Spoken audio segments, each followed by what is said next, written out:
So first, we're gonna look at the brushes that I used in this video. So you want to keep a few of the brushes handy. First one is soft airbrush. This is to paint and add color, and I did change some settings. I went ahead and I made sure that the opacity with high pressure is all the way up to the max, and flow with pressure is also all the way up to the max, and the opacity with light pressure is decreased, just so that we have better control with our brush. And now I did use colorless brush and one of the smudge brush to smudge the colors, but I later realized that the better option was to just make my soft airbrush and change it into a smudge brush or a colorless brush for that natural blends, because the original or default colorless or smudge brush, they were not working as well as this brush was working once this was converted into a colorless or a smudge brush. So this is just a brush tip. I also did use this airbrush as well, but I didn't end up actually liking it, so I kind of stuck with this soft airbrush. And to fill out some harsh areas like the pupil of the eye and stuff like that, and for the eyelashes, I used tattoo inker.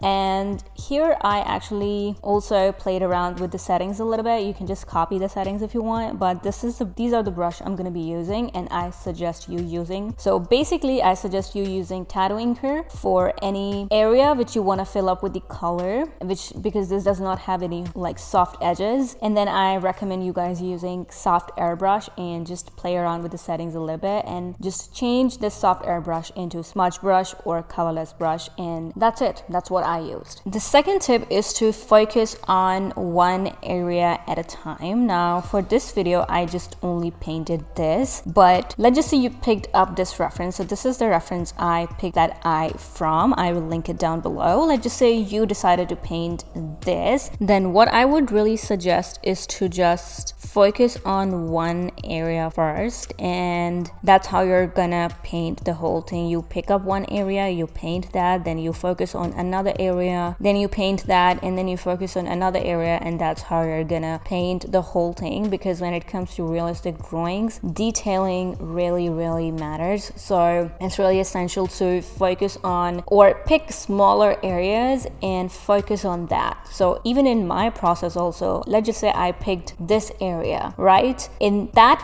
small area also I started focusing on the iris first, and then I went ahead painting the rest of the part of that eye. So that's how you want to move ahead with any of your realistic paintings. And I get that it's very time consuming, but it's also really fun. Now once you do choose the section you want to paint, make sure you are keeping that exact same section closer to your original painting. Now the next tip is to make sure that your line art or the rough sketch is minimal. You want to keep it really simple, really minimal, just plain simple single lines, single outlines, and that's it, because you're going to be getting rid of those later on. And if you add more to it, if you add more to your line art in the rough sketch, it'll be really difficult to actually paint the actual shadows and highlights for the painting. Now always start from the darkest part of the section you have picked. It really helps in making sure the shadows or the colors for the shadows that you're choosing are dark enough or matches with the darkness of that section. And even though we're going to be picking colors from the reference itself, but I still recommend starting from the darkest part. And for me it was the iris of this eye, or even the pupil. It could have been also the eyelashes, but I really wanted to start it from the center of this section. So either you start from the center, but I really just highly recommend just to start from the darkest part. I am choosing to paint the iris. I chose to first create that little circle right in the middle for pupil, and also make sure that you have a base color ready. Pick a good base color. Always just pick a color from the entire painting which is the lightest. All right, so even for the iris, what I'm gonna do, because I'm starting to paint the iris first, what I'm gonna do, I'm gonna pick the lightest color from the iris, and that's gonna be my base. But before I move further with the detailing, I really like to study my section. So after picking up a section, so let's just say I picked up this iris from the section that I was painting realistically, what you want to do, you really want to just study that section as to what is going on. So as you guys can see, this is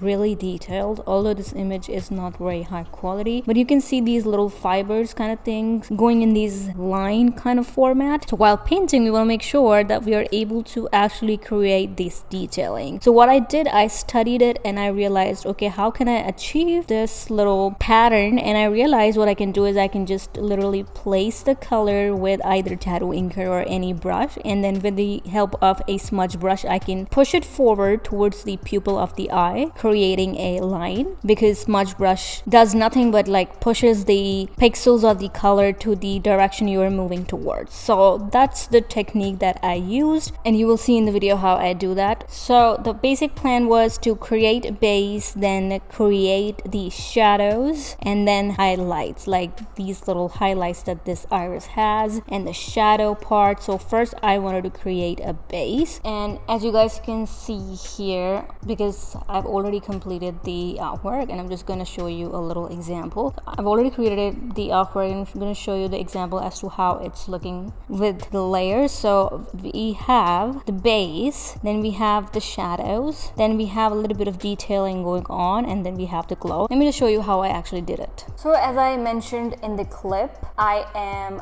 gonna pick the colors around the pupil and also at the edges of this iris, and just gonna place it like that very randomly. I'm gonna be picking either a smudge brush or a colorless brush. As I told you guys earlier, I was a little confused as to what brush to use to smudge or blend, and so yeah, initially I used that, and as you guys can see, I'm using the colorless brush to almost push the color I applied or I laid on with this brush and push it in a way where it kind of creates a line which mimics the detailing the original reference has. And now here I am pushing the color which I placed around the pupil of the eye, and now overall it looked very dull, and it had no character to it. It was nowhere close to the iris. That's the thing, you gotta trust the process, okay? You cannot give up, you cannot go back, you cannot erase this, because that's what I did. I trusted the process. I was also worried, but I was like, you know, this is gonna work. So this is my base. As I mentioned earlier, this is gonna be my base, and we're gonna build on this base. So now we're gonna create shadows on this base. So for the shadow part, what I did, I picked up tattoo inker, I picked up black color, and I started creating these lines, as you guys can see. And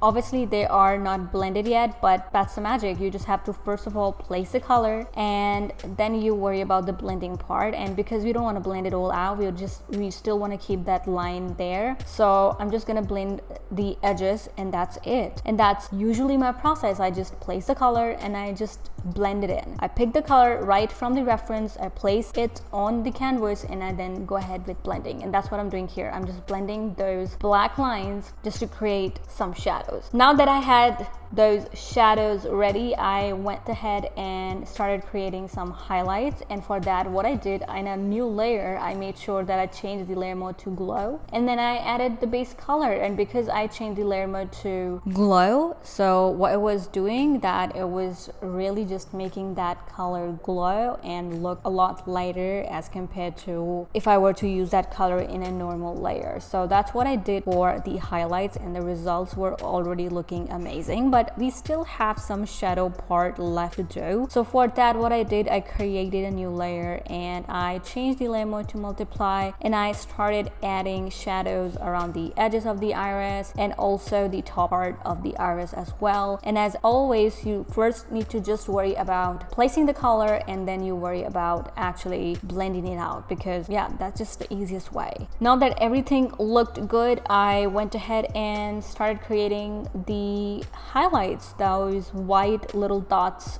on my reference. I started creating those, and that's it. For that, I was using tattoo inker because that's the best brush for such harsh looking highlights or shadows, and that's what I did. And yeah, I mean, iris was looking amazing, and I was amazed by that. So now for this next part of my painting was for me to paint this white part of the eye. Again, I went ahead and started placing the color. First, I'm just going to create the base for it, and here for me, the base is just placing the colors colors and then blending those colors out. The process here is a little different. So first I created base. Now comes detailing. Now because we have these little nerves kind of thing going on in this white part of the eye, and a little bit of detailing, a little bit of harshness of highlights and shadows, and that's what I created here. And a good tip is to kind of closely observe each and every section of the section you've picked. So if I am painting the white part of the eye, so I first started focusing on the tear duct of the eye, and I started studying it, started studying how much of harshness it has, what detailing it has. It's just basically like copying the reference as is. So the process here is very same and very similar, creating a base and then creating these little detailing as I'm doing right here. All right, and when I say detailing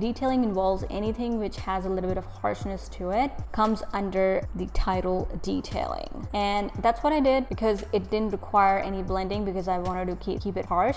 That's because it is a part of the title detailing. I didn't blend it, but yeah, that's what I did. Obviously I'm not going to explain it in detail, but it's the same. Like whatever section you're picking, you need to study it. You need to recognize what it requires of you to paint this. And this section was much easier than the iris part, so it didn't take much time. And once everything was ready, I started again creating those harsh looking highlights, obviously making sure it kind of looks similar to the reference. And yeah, that's it. So I hope this video gave you some insight as to how to paint realistic drawing if you're a beginner. And when it comes to actually painting it, it's just creating a good base, adding shadows and highlights, or creating a base, adding the detailings, and then creating the highlights.